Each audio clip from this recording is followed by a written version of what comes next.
Testing this here, streaming live on YouTube, so bear with me.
All right, what a day so far.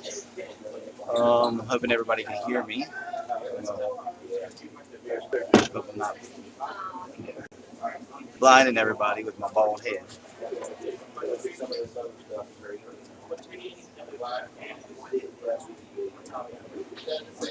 Say something in the chat if you wish. I'm not presently working on a single thing. As I said yesterday, I got Twizzlers for everybody to stop by and see me. And we are open until 3 p.m. today. It's 12:12 right now. Come on by and see me.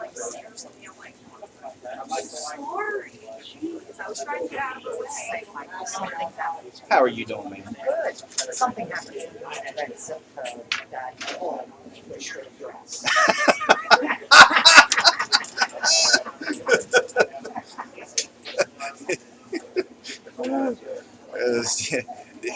She just said, I don't know if that was picked up on camera, but she said something happens when you move to St. Michael that a pole goes straight up your ass. Oh, Lord, that's funny. I don't tend to agree with her, but hey, that's funny.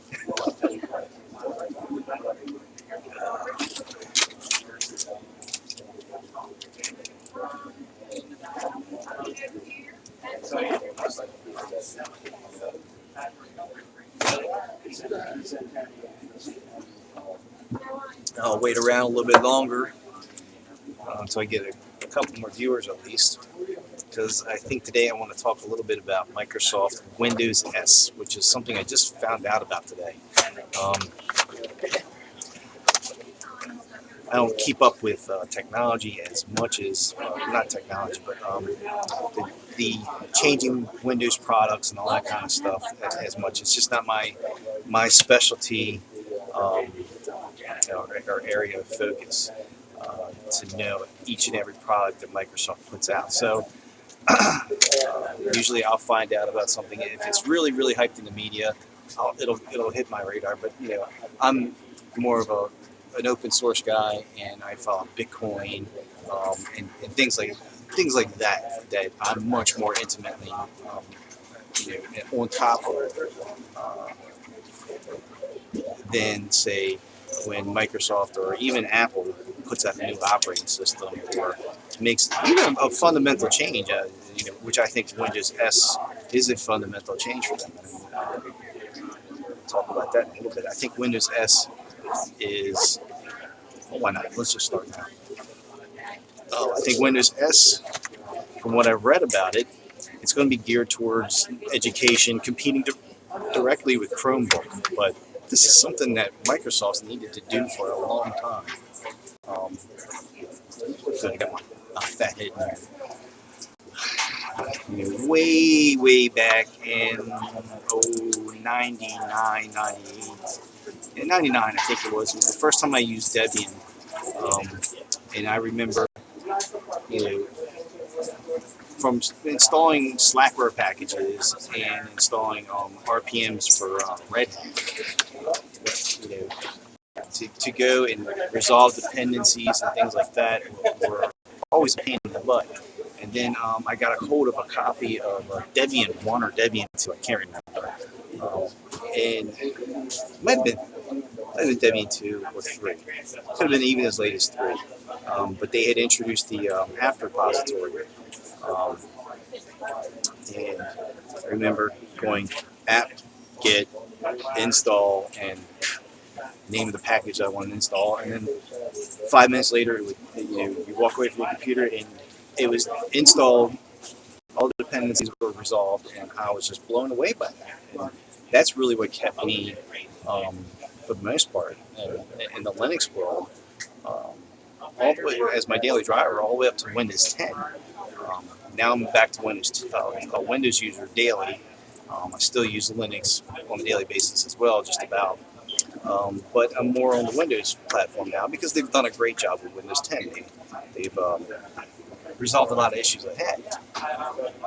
But fundamentally, it's still the same as far as package management or our application management, as it has always been since Windows 1.1.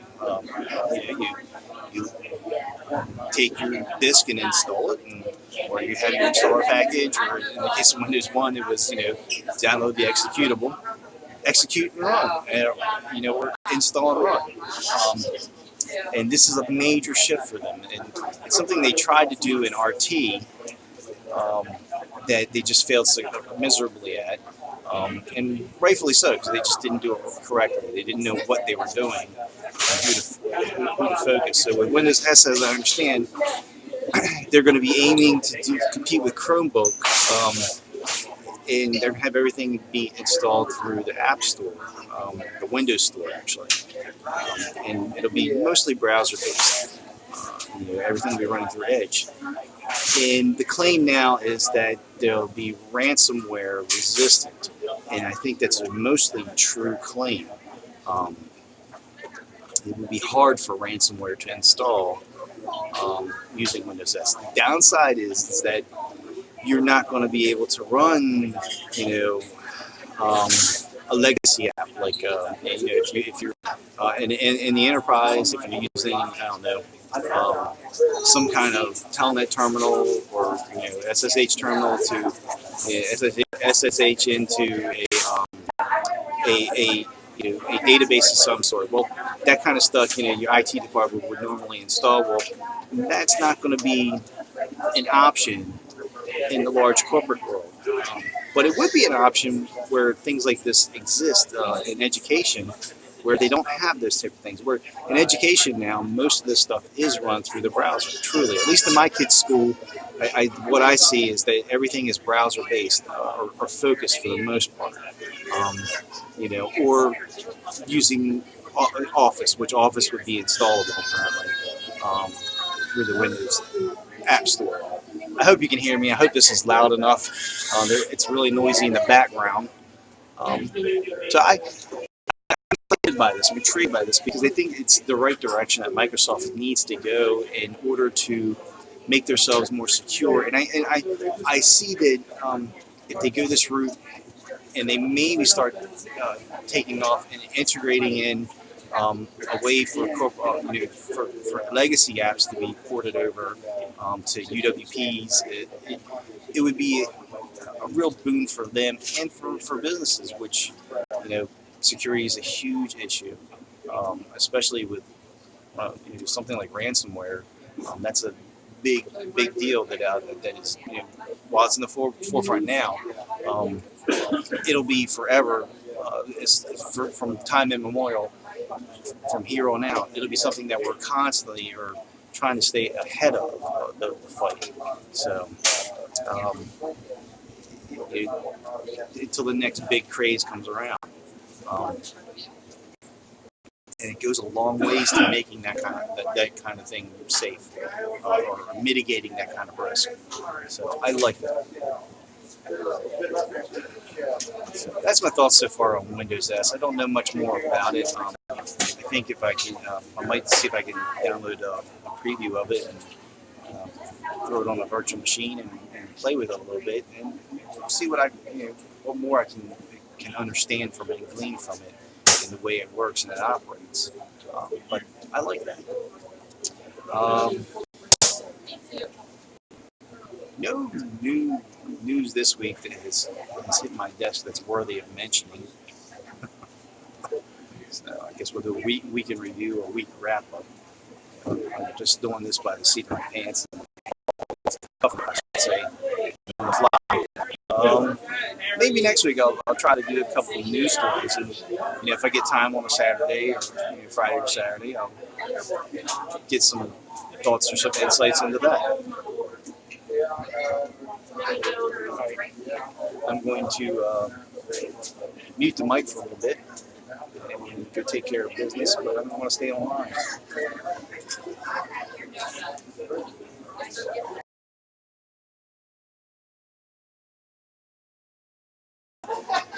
And there's our Domo gold and silver people. That's Jesse, Eric is in the middle, and then Bill's all the way in the back.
Alrighty, so this was brought into me today and given to me as a gift. And let's have a look at it. It's a Dayton Audio self-amplified quadrupod exciter. It's pretty interesting. It looks kind of like a oh,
And we're back. All right.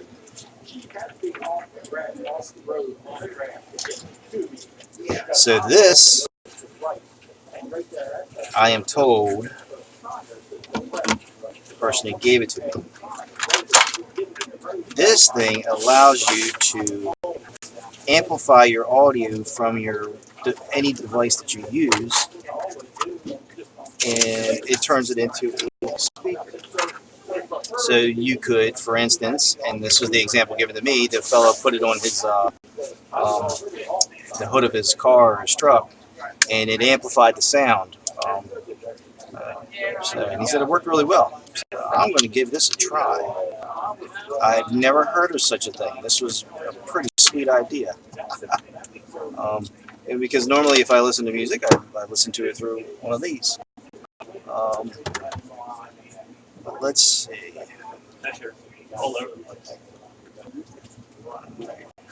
Looks like we got some dead batteries. Right? Oh. We got some dead batteries. Oh, that stinks. I was looking forward to giving this a try.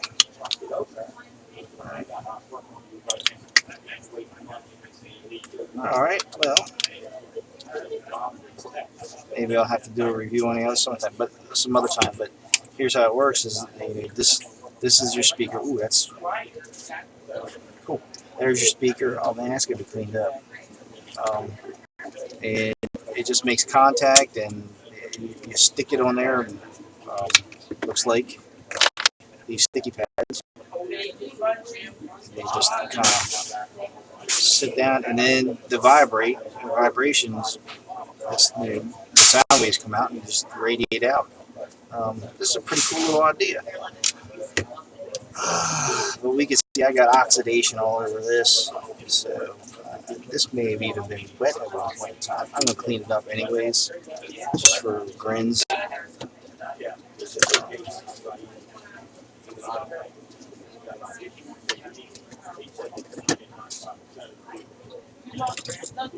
And it's definitely a slow Saturday. When I've got time to sit around and do something like this. But Thursday and Friday were not slow, so I am not complaining. And I'm just using 91% alcohol to clean up these connections here a little bit. And then I'll take my toothbrush and really scrub at it.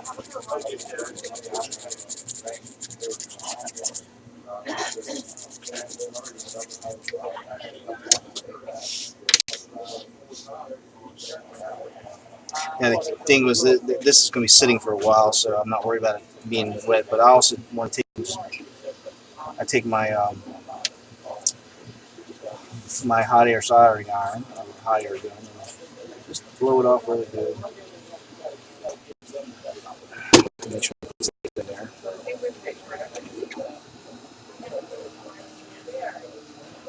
Hello, how are you? Well, here's my card up here.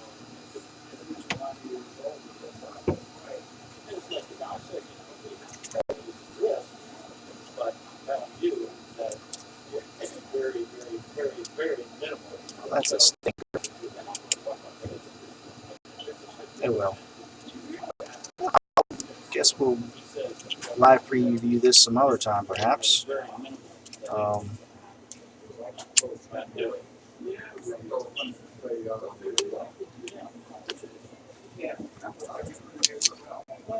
Put it back in the box.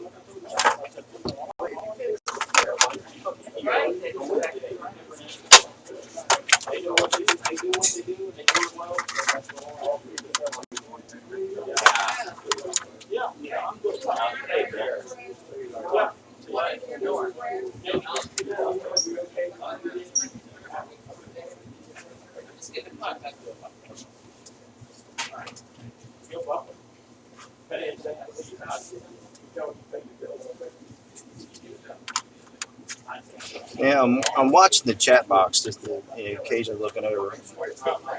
What's up, dude? You wiped out? I'm live on YouTube. I'm live on YouTube. Oh, you are? Yep.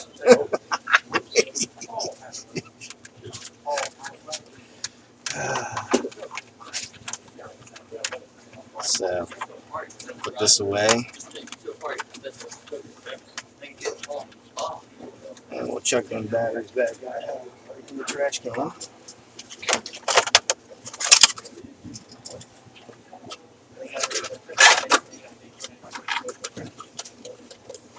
Hi. Have a Twizzler. Oh, no, I'm good, thank you. I appreciate that. No problem. All right, batteries. Even though they don't have enough energy in them to power the devices, uh, they're not completely dissipated. You know, I don't have any electrical tape because I don't believe in it. But you know, just take a small piece of tape or something like that, put around the ends, and then you can dispose of them in a trash can. This way, they don't make any contact with any metal that may mistakenly get thrown in there and cause fires, which they do. Um, so, and I discovered this. I'm sure a lot of people have seen the video that was going around Facebook. A fellow burnt his house down by doing this. And I had never even thought about that. But yeah, that's actually a pretty good risk. So, there you go. Now, they're safe to be chucked in the trash. No worries. I'm not going to use my expensive Capcom tape on that when the when Scotch tape will suffice. So we're good there.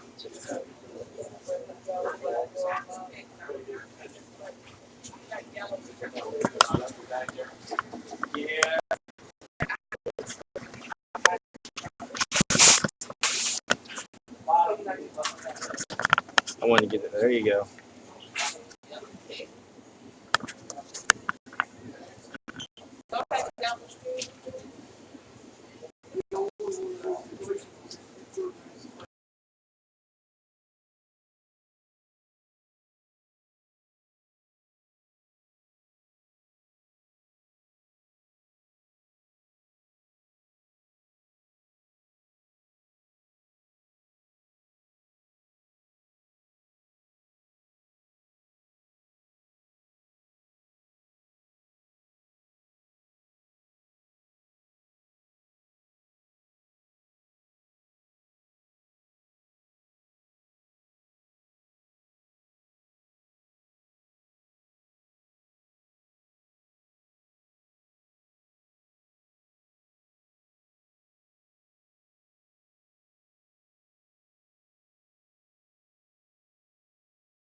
All right, so I have a customer that I just repaired a screen on, and she's going back to get the tempered glass from Bob over there at Global Cell Phone Accessories. And Bob is going to. Bob does not like to put the screens on, so he sends them up to me, and I don't charge anything for that. Um, if you bring a tempered glass to me, I will put it on your screen for you, and then I will stick it in the autoclave right there. So she's going to take care of that transaction.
Woo!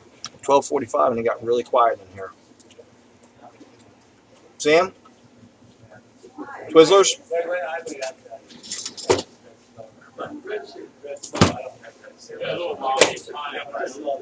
All right. Thank you. No problem.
I spent $16 there.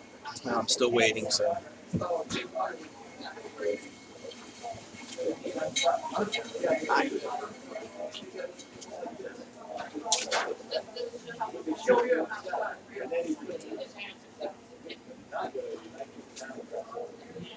Oh, I think she's getting a phone case as well.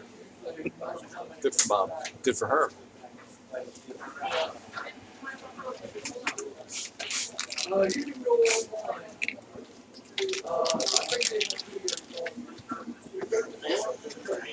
How are you?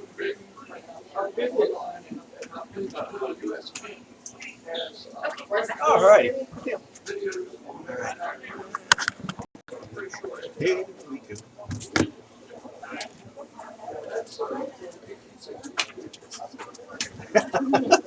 Good deal. All righty. So we are going to put this on here. And since this actually has a dust cover on it, this is going to be easy for me. Oh, good. Easy peasy, lemon squeezy, as they say. Off. Tell my sister she can get her phone. She probably cracks her screen every 3 weeks. Oh, my goodness. Terrible. I have habitual customers. It's the first time I've ever cracked it, but that was my fault for leaving it out where the kids could get it. It's all good. All right, we're going to squeeze that on there nice and tight. And then we're going to bake it for 3 minutes.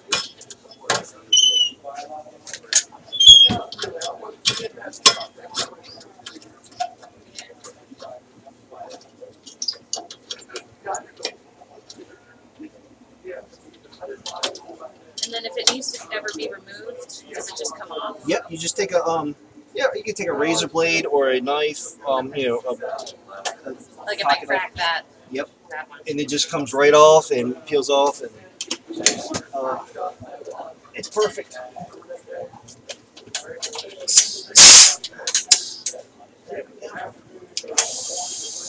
Alrighty, All right. 3 minutes and we'll be done.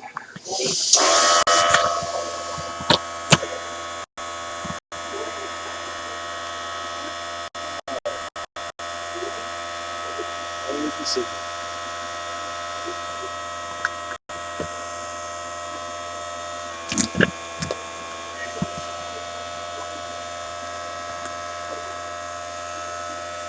We just throw this stuff away.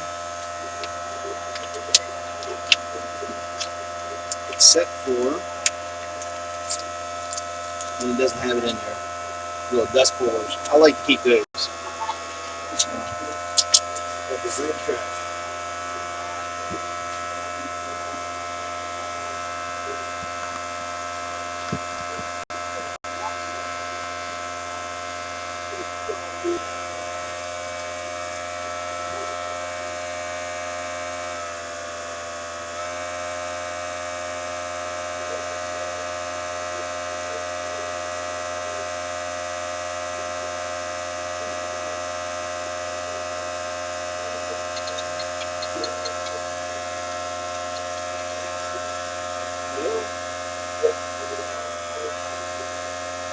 This is Mr. Long Barrels. It's just 20 minutes.